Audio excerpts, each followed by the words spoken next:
हमारे सामने कम से कम मेरे को लग रहा है 10 लोगों ने दम तोड़ा हुआ है हमारे सामने, इधर इधर सब उनके परिवार वाले रो रहे हैं, कोई कुछ नहीं कर पा रहा, प्रशासन है नहीं। एक ने पैर पकड़ रखे हैं और एक ने हाथ वो सीढ़ियों से नीचे ला रहे हैं, उन्हें रख रहे हैं, बाकी लोग उनको जगाने की कोशिश कर रहे हैं, जग जाओ, पानी छिड़काव कर रहे हैं आंखों पर। मेरे तो बच्ची ने हाथ में दम तोड़ दिया। मेरे को तो उस रात को नींद भी नहीं आई कि मेरे को तो ये लग रहा था यार मैंने कहीं भागने में कहीं गलती तो नहीं कर दी, कहीं और तेज भागता मैं। पर जब हम नीचे उतरे रेलवे की ट्रैक पे देखा लोग बिल्कुल भरे हुए हैं, ट्रेनों के बाहर लटके हुए हैं, ये जानते हुए भी कि दिल्ली से प्रयागराज का सफ़र ना करते हुए 8 घंटे का तो है।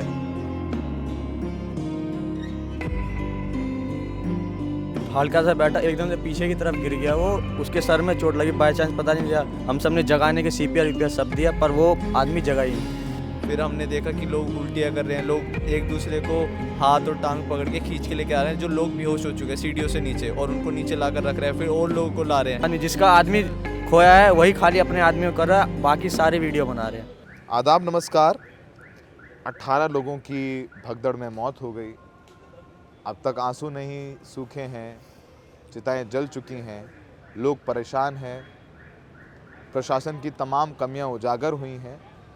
लेकिन जिस रात भगदड़ हुई उस वक्त कुछ लोग थे जिन्होंने अपनी जान की परवाह किए बिना कोशिश की कि लोगों की जान बचाएं, किसी तरीके से मदद करें। कि जब प्रशासन फेल हो जाता है, पुलिस फेल हो जाती है, तब लोग हैं वो जो एक दूसरे की मदद करते हैं। ऐसे ये 3 युवा हमारे साथ खड़े हैं। शनिवार रात जब भगदड़ हुई तो ये तीनों वहाँ मौजूद थे। पहले देखेंगे, समझेंगे, जानेंगे इनसे कि इन्होंने क्या देखा और कैसे उन्होंने उस बच्ची को बचाने की कोशिश की जिसकी माँ वहीं पे मर चुकी थी, जिसका भाई गुम गया था और जिसके पिता को समझ में नहीं आ रहा था तो क्या करूं। ये उस घायल बच्ची को लेकर अस्पताल गए, दौड़े, लेकिन बच्ची को नहीं बचा पाए, लेकिन उन्होंने अपना पूरा प्रयास किया। राजकुमार मांझी, जिनका वीडियो बहुत वायरल है सोशल मीडिया पर, जो कह रहे हैं कि मेरी पत्नी की मौत हो गई, मेरी बेटी की मौत हो गई, मेरा बेटा नहीं मिल रहा है, ये वही युवा हैं जिन्होंने उनकी मदद करने की कोशिश की और लोगों ने की भी मदद करने की कोशिश की। इन्होंने क्या देखा, क्या हुआ था, वो सब इनसे हम जानते हैं। आपका नाम क्या है? सर रितेश मिश्रा। रितेश। आपका? सर तुषार सावरिया। और आपका? सर हिमांशु मिश्रा। हिमांशु। सबसे पहले कौन बोलेगा, कौन बताना चाहता है? पहले आपसे तुषार शुरू करें। तुषार, आप लोग गए थे वहाँ स्टेशन, किस लिए गए थे, क्या वजह थी? सर मेरी उससे अगले दिन की ट्रेन थी, तो हम देखने गए थे कि व्यवस्था क्या है, कि जा सकते हैं भीड़ की वजह से, क्या नहीं जा पाएंगे हम टिकट कंफर्म होने के बाद भी। तो हमने देखा जब तक हम गए तो भीड़ सारी वो कंट्रोल में थी, पर जब हम नीचे उतरे रेलवे की ट्रैक पे देखा लोग बिल्कुल भरे हुए हैं, ट्रेनों के बाहर लटके हुए हैं, ये जानते हुए भी कि दिल्ली से प्रयागराज का सफ़र ना करते हुए 8 घंटे का तो है, फिर भी लोग कैसे तैसे, उनको सांस नहीं आ रही, फिर वो ट्रेन में फंसे हुए हैं, खिड़कियों से लोग जाने की कोशिश कर रहे हैं, आप समझ सकते हैं। और हमने फिर थोड़ा आगे गए, 14 नंबर प्लेटफॉर्म के पास ही जो स्टेयर्स उतरने का रास्ता था, सीढ़ी उतरने का रास्ता था, तो वहाँ पे हमने देखा लोग उल्टियाँ कर रहे हैं, गिर रहे हैं। हमें पहले लगा कि किसी की शायद लड़ाई हो गई है, फिर हमने देखा कि लोग उल्टियाँ कर रहे हैं, लोग एक दूसरे को हाथ और टांग पकड़ के खींच के लेके आ रहे हैं, जो लोग बेहोश हो चुके हैं सीढ़ियों से नीचे, और उनको नीचे ला कर रख रहे हैं, फिर और लोगों को ला रहे हैं। जो भगदड़ मच गई तो उसके बाद की बात बता रहे हैं। जी सब मच रही थी, मतलब जो लोग बेहोश हो रहे थे, कुछ लोग उनको बचा रहे थे, और भीड़ वैसी लगी हुई थी ऊपर ब्रिज पर। भीड़ लगी हुई थी। कितने बजे की बात है ये? सर हम वहाँ पहुँचे थे एग्जैक्ट 9 बजे, और क्योंकि 9:05 की वो ट्रेन थी, तो हमें देखना था कि व्यवस्था क्या है, कि कैसे अगर हमारी कंफर्म हो पाएगी तो हम जा पाएंगे या नहीं, कंफर्म होने के बाद भी जगह मिलेगी या नहीं। तो फिर 9:05 या 10 मिनट की ये बात है। तो भगदड़ तभी मच गई। जी सर। आपने क्या देखा उस वक्त? सर हमने यही देखा कि लोग ऊपर से गिर रहे हैं, और रेलवे का स्टाफ खुद, गले में आई कार्ड था उनके, वो उल्टियाँ कर रहे हैं, और वो लोग एक दूसरे को, औरतों को हाथों से, मतलब 2 जने, एक ने पैर पकड़ रखे हैं और एक ने हाथ वो सीढ़ियों से नीचे ला रहे हैं, उन्हें रख रहे हैं, बाकी लोग उनको जगाने की कोशिश कर रहे हैं, जग जाओ, पानी छिड़काव कर रहे हैं आंखों पर। और तो फिर लोग ही एक दूसरे की मदद करने की कोशिश कर रहे थे। क्योंकि हमने जब, और वहाँ पे फिर एक मांझी जो बता रहे हैं, वो मांझी थे, उनकी वाइफ थी बेहोश, वो अपनी वाइफ को जगा रहे थे, और कुछ लोग उनकी बेटी को उठाने की कोशिश कर रहे थे, तो वो हमसे बोल रहे थे कि मेरी बेटी बचा लो, बेटी बचा लो। तो उनको हमने उनकी बेटी उठाई हाथ में, पहले CPR दिया, माउथ टू माउथ ऑक्सीजन देने की कोशिश करी, और फिर उसको उठाया हमने गोदी में, तो हम लेके गए हॉस्पिटल। एक तो रास्ता बिल्कुल एग्जिट सारी बंद, रास्ते बंद कर दिए थे ब्रिज सारे। बिल्कुल बंद थे, ब्रिज सारे ब्लॉक थे, एग्जिट सारी ब्लॉक, भीड़ बहुत थी। जी जी। हमने तीनों ने मिलकर कोशिश करी कि उसको हम एक ट्रेन से पास करा उससे पहले, फिर हमने ट्रैक पे से पास करा, ट्रैक से पटरियों से होते हुए जा रहे थे आप। होते हुए गए हमने वो जो लगेज जो रेलवे का आसपास लगेज आता उनसे फिर हमने पार करवाया। ग्रिल थी, ग्रिल से हमने एक जना पार करा पहले, फिर उसको पास हैंड ओवर करा उसको, फिर वो गए, फिर वहाँ पे एक रिक्शे वाले से हमने हेल्प ली, फिर हम उसके पास एक हॉस्पिटल है रेलवे पे, नर्सिंग हॉस्पिटल, उस पे लेके गए। आप हॉस्पिटल लेके गए उस बच्ची को हाथ में हाँ। पटरियां पार करते हुए, खुद करते-करते। तीनों दौड़ दौड़ के हैं। जी जी जी। फिर सर फिर उन्होंने बोला कि हम यहाँ पे उसे कुछ भी डिक्लेयर नहीं कर सकते रिटर्न में, क्योंकि हमारे पास मशीन नहीं है जो उसे डेड डिक्लेयर करेगी, तो हम आपकी एम्बुलेंस करवा देते हैं, आप इसे ले जाइए। वैसे जो फिजिकली उनको एग्जाम देख के बता रहे थे वो कि वो डेड है। लड़की मर गई थी वो। जी। तो फिर हम दूसरे हॉस्पिटल लेके गए, लोकनायक हॉस्पिटल, वहाँ पे उनको देखा। वहाँ पे जब तक बाकी केसेस भी आ रखे थे वो भगदड़ वाले, हम इतनी देर में बाकी लोग भी आए तो उसको डेड डिक्लेयर कर दिया। तब फिर उसके पापा जो मांझी, राजकुमार मांझी, वो अपनी वाइफ को लेकर भी वहाँ पहुँचे थे। उनकी वाइफ की भी डेथ हो चुकी जी थी। जी जी। तो और उनका एक बेटा खो चुका था, तो वो कह रहे थे कि मेरा बेटा ढूंढवा दो, बेटा ढूंढवा दो। तो आपने बेटा ढूंढवाने में मदद की उनकी? जी सर, उनको बोला कि आप टेंशन मत लो, आप यहीं बैठो अपने पास, कोई भी पूछे आपसे सवाल आप बताना कि ये मेरी बेटी है, ये मेरी वाइफ है, आपका बेटा मिल जाएगा। किसी को भी आपने दिया तो वो रेलवे को रिपोर्ट करेगा या फिर हॉस्पिटल में लेके आएगा आपके बेटे को, आप टेंशन मत लो। तो फिर उन्हें पानी वानी पिलाया। वो कह रहे कि हाँ मेरे को पता है मेरी वाइफ अब नहीं रही, जो मेरी बेटी है गाँव में और मेरा एक और बेटा गाँव में मेरा इंतज़ार कर रहा है, मैं उनके लिए जीऊँगा। तो ऐसे बात हुई। ऐसे हुई। तो आप लोग जब वहाँ पहुँचे थे तो बहुत भीड़ थी रेल वहाँ पे, प्लेटफॉर्म नंबर 14 और 15 में बहुत भीड़ थी। वहाँ पर क्या सांस लेने की जगह थी, या पुलिस आपको नज़र आई कि लोगों को भीड़ हटा रही है, या लोग अपने आप ही खुद ही कोशिश कर रहे थे, या देखा आपने कि प्रशासन एक्टिव है वहाँ पे?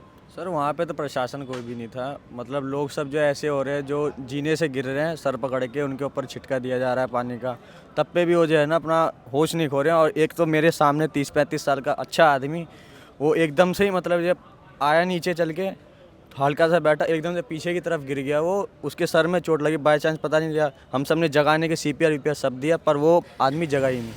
कहीं लोग हम तो वो भी कोशिश कर रहे थे उसको भी लेके जाए, पर हम उतना उठा नहीं पाए जिस हिसाब से हम कर। सीढ़ी से गिर गया है? सीढ़ी से गिर गया, पहले आया बैठा, फिर थोड़ी देर बैठ के वो सीढ़ी हल्की सी है, उसने पीछे के सफोकेशन के कारण गिर गया। वो गिरते के साथ ही पता नहीं शायद उसकी डेथ हो गई, क्या हो गया। हमने सब CPR दिया, चेस्ट पंप की उसकी सब कुछ, तब पे भी उसका जो है कोई रिस्पांस नहीं आया।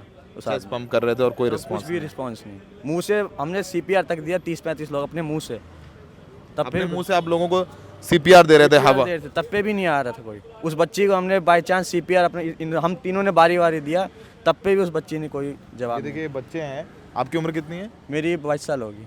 22 साल की उम्र में, और बच्चे 30-35 लोगों को अपने मुंह से CPR दे रहे थे। यानी मुंह से CPR मतलब मुंह खोल के अपने मुंह से हवा अंदर डाल रहे थे ताकि सांस आ जाए, चेस्ट पंप कर रहे थे।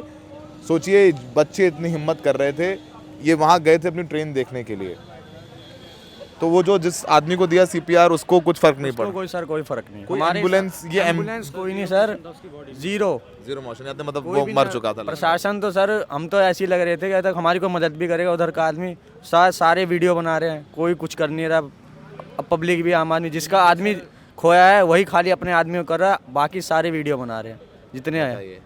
कोई जनता मतलब ये हो सके, हम जो लड़की को लेके भागे तो रास्ता साइड करवा दे, हम खुद ही एक बंदा रास्ता साइड करा रहा था मैं, और ये इनके हाथ में ये पीछे था, बीच में इसके हाथ में लड़की थी। मतलब कोई वहाँ का आदमी तक ना, कोई प्रशासन। हमने पुलिस से रास्ते पूरा पुलिस बोल दिए उधर से चले जाओ, 14 नंबर से। पुलिस ने बोला नहीं कि हमें दे दो? कुछ भी नहीं, पुलिस हमारे सामने थी, पुलिस ने बोला 14 नंबर से चले जाओ।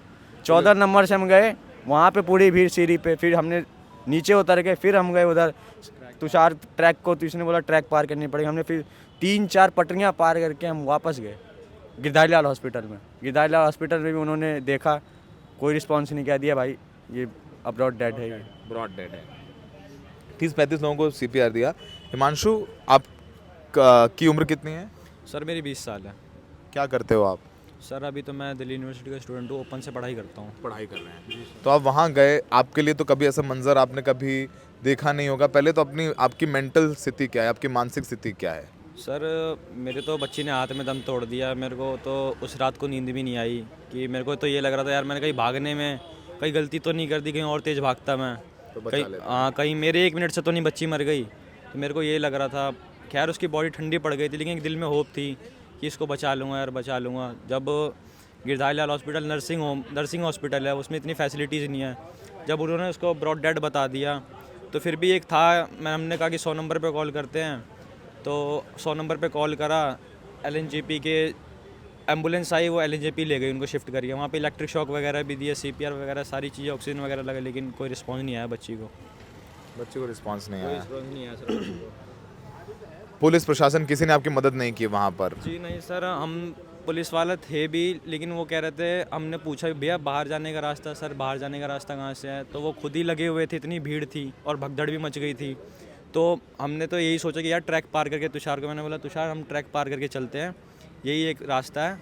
तो आई थिंक 16 नंबर प्लेटफॉर्म उसका लास्ट है, तो हम 14 से 15, 15 से 16 जब लास्ट पे पार करके उस बच्ची को गोद में ले करके तब हम निकले सर। वहाँ पे किसी से पूछा कि अगल बगल में कोई हॉस्पिटल है, तो उन्होंने बताया कि नर्सिंग हॉस्पिटल है बगल में, इसमें लेकर आप चले जाओ। आनंद फानन में सर हम वहाँ गए तो वही कहानी। जो बच्ची लोग वहाँ पर ज़्यादातर लोग प्रयागराज जाने वाले थे, सबको कुंभ नहाने के लिए जाने वाले थे। वहाँ पर मतलब लोग मान रहे थे कि एक दूसरे को धक्का मुक्की कर रहे थे, या लोग, आपको लगता है कि लोगों की भी थोड़ी सी कमी रही? प्रशासन की तो रही, जाहिर सी बात है कि भीड़ क्यों आने दी, हम वो सवाल पूछ रहे हैं कि टिकट क्यों इशू किए जा रहे, सब कुछ है, लेकिन लोगों ने अपनी जिम्मेदारी निभाई। तुषार, क्या लगता है आपको? सर एक देखिए, ये एक रिलीजियस मैटर है कि लोगों की फेथ है कि हमें कुंभ नहान के स्नान होगा, पर लोगों को सच में ये सोचना चाहिए कि क्या आप जिस तरीके से जा रहे हो वो आपके लिए सेफ़ है या नहीं। मैंने कल लिटरली देखा कि लोग लटक के जा रहे हैं, उन्हें पता है कि हम नहीं जा पाएंगे अंदर पहले से ही लोग भरे हुए हैं, खिड़कियों से लोग जा रहे हैं, फिर भी वो घुसने की कोशिश कर रहे हैं। पर उनको ये समझ नहीं आ रहा कि चलो मैं अंदर घुस भी गया तो मैं वो 8 घंटे कैसे निकालूंगा, और वो क्या 8 घंटे वो सफोकेशन में मैं रह पाऊँगा। लोग जाने को तो लोग ट्रेन यूज़ कर रहे हैं, क्यों? क्योंकि वो सबसे चीपेस्ट मैटर है, उसमें इस वक्त कोई नहीं पूछ रहा, टिकट भी नहीं पूछ रहा है। इस वक्त तो नहीं पूछ रहा कि आपके पास टिकट है। लोग 3rd AC में लोग सोच रहे कि हम चले जाएंगे, अब तो कम हो गया कुंभ, अब चले जाएंगे। पर आप ये देखो कि अगर आपको सच में जाना है कुंभ, मना नहीं है, आप जाइए, वो आपका रिलीजियस मैटर है, मेरा रिलीजियस मैटर है कि मेरे को भी जाना है कुंभ। पर मैं अब ये चूज़ करूँगा कि मैं रेल से ना जाकर ट्रेन से, बस से जाऊँ, कि अपनी कोई पर्सनल कार लेके जाऊँ। अगर जाना है, मेरे फेथ है, मेरे को जाना है, मेरी मर्जी, मेरे को नहाना है, पर मैं जाऊँगा तो अपनी अब ट्रेन से ना जा करके अपनी पर्सनल कार या बस से जाऊँगा। ये बताइए, आज आप लोग हैं, लगभग दूसरी रात है ये, आपकी ज़िंदगी भी बदल गई।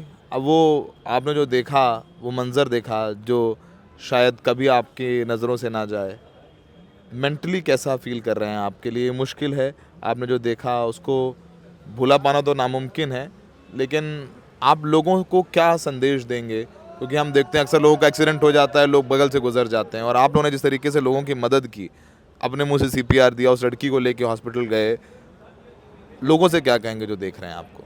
सर हम तो यही कहेंगे, जैसे कहीं कोई दुर्घटना हो रही है, सबसे पहले वीडियो बनाना ये सबसे गलत चीज़ है। वीडियो बनाने से आपको क्या होगा? कुछ नहीं मिलेगा। सबसे पहले तो उसकी जान बचाइए, जो आदमी घायल बैठा हुआ है। कहीं लेडीज़ सर, 4-5 लेडीज़ तो अपने हमारे सामने कम से कम मुझे लग रहा है 10 लोगों ने दम तोड़ा हुआ है हमारे सामने, इधर सब उनके परिवार वाले रो रहे हैं, कोई कुछ नहीं कर पा रहा, प्रशासन है नहीं। ट्रेन में भीड़ लगी हुई है, ट्रेन पे चढ़ रहे हैं आदमी, जैसे लग रहा है मतलब क्या कुंभ खत्म हो जाएगा कि मेरे को नहाना ही है, सबको मतलब क्या मिल जाएगा नहा के।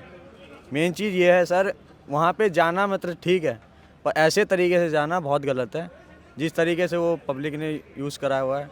और पहली चीज़ यही होती है कि अपना जो पहले अपनी जान को बचाएं और दूसरे की भी जान को बचाएं। ये नहीं कि आप वीडियो बना रहे हैं कि हम तीनों जा रहे थे पर कोई भी हमारी हेल्प कर नहीं रहा, कि दूसरे लोग भी ये हो सकते हैं मतलब हम तीनों लेके जा रहे हैं, कोई रास्ता खाली करवाए, ट्रैक खाली करवाए, कोई कुछ करे, नहीं, हम खुद ही जा रहे हैं। हमें क्या पता कल हो के मान लीजिए उधर से ट्रेन आ रही हो, हम तो बच्ची को बचाएंगे, कल हो के मान लीजिए हमारी जान भी चली जाए, इसकी जिम्मेवारी कौन लेगा? सुना आपने इन बच्चों को, और ये बच्चे हैं अभी करियर, अपनी ज़िंदगी शुरू कर रहे हैं, और इनसे बात करके ना हम भी इंस्पायर हो रहे हैं।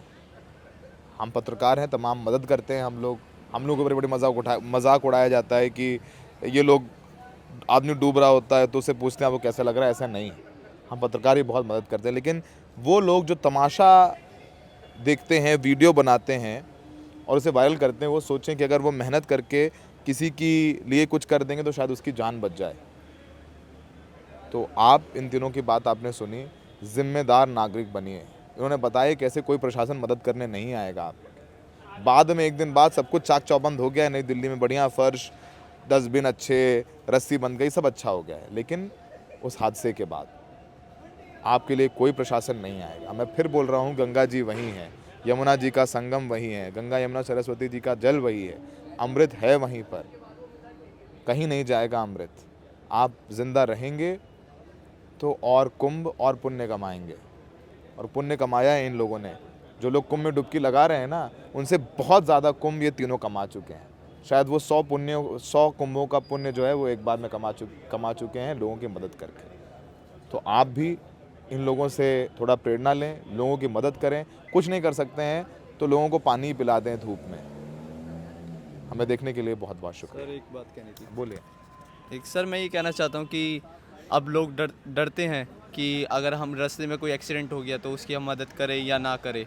लोग कहीं ना कहीं डरते हैं कि हमारे ऊपर केस क्यों नहीं आएगा। जब हम कल परसों उस बच्ची को लेके गए रात को, तो हॉस्पिटल जो हम पहला हॉस्पिटल गए वहाँ पे हमसे पूछा गया कि बेटा आप 3 लड़के एक बच्ची को लाए हो, तो हमें थोड़ा वैसा केस लगेगा, क्रॉस चली जाएगी गलत। तो हमारा एक सिंपल सा ये वो था कि ये जो बच्ची का पिता है, इनको हमने अपना नंबर दिया है और उनका नंबर लिया है, और बाकी जो हम जिस टाइम पे हमने ये बच्ची अपने गोद में उठाई है, और उस टाइम पे सीसीटीवी कैमरा सब हैं, और वहाँ रेलवे पे रास्ते में सब सीसीटीवी कैमरा है कि हम कहाँ इस बच्ची को लेके गए, हर जगह सीसीटीवी कैमरा है। तो पर एक यही है कि बंदा मदद करने से पहले ना एक बार दिमाग में सोचता है कि मदद करें या ना करें। तो मैं सबसे यही कहना चाहता हूँ कि अगर आप सही हैं तो सब सही होगा। अगर आप अपनी पूरी ईमानदारी से किसी की मदद कर रहे हैं, उसको बचाने की कोशिश कर रहे हैं, तो आप बेफिक्र होके करो। पुलिस और मीडिया आपके साथ है। और जो अब हमने भी मतलब हमारी नज़रों में हमने बहुत बड़ा काम नहीं करेगी। ये जो हम सिविलियन हैं उसका ही फ़र्ज़ होने का कर्तव्य निभाया है कि ये हमने अपनी नज़रों में बहुत बड़ा कोई काम नहीं करा। मैं ये कहना चाहता हूँ जो हम हीरो अभी भी देखिए, दे आर सो हम्बल। सो यही है कि अपनी जिम्मेदारी निभाएं, एक अच्छे नागरिक होने की जिम्मेदारी निभाएं, और ये भी देखें कि आपको इससे किसी और को तकलीफ ना हो। कुंभ जा रहे हैं तो बाथरूम में ना घुस जाएं, किसी को धक्का ना मार दें। लोग रैक्स में बैठे हुए, और रैक में बैठे हुए हैं लोग, जा रहे हैं जहाँ सामान रखने, और सोचिए रैक नीचे आ जाए, जो नीचे लोग बैठे उनके सर फट जाएंगे, लोगों की मौत हो सकती है। प्रशासन तो आपने देख ही लिया कहाँ है। हमें देखने के लिए बहुत बहुत शुक्रिया।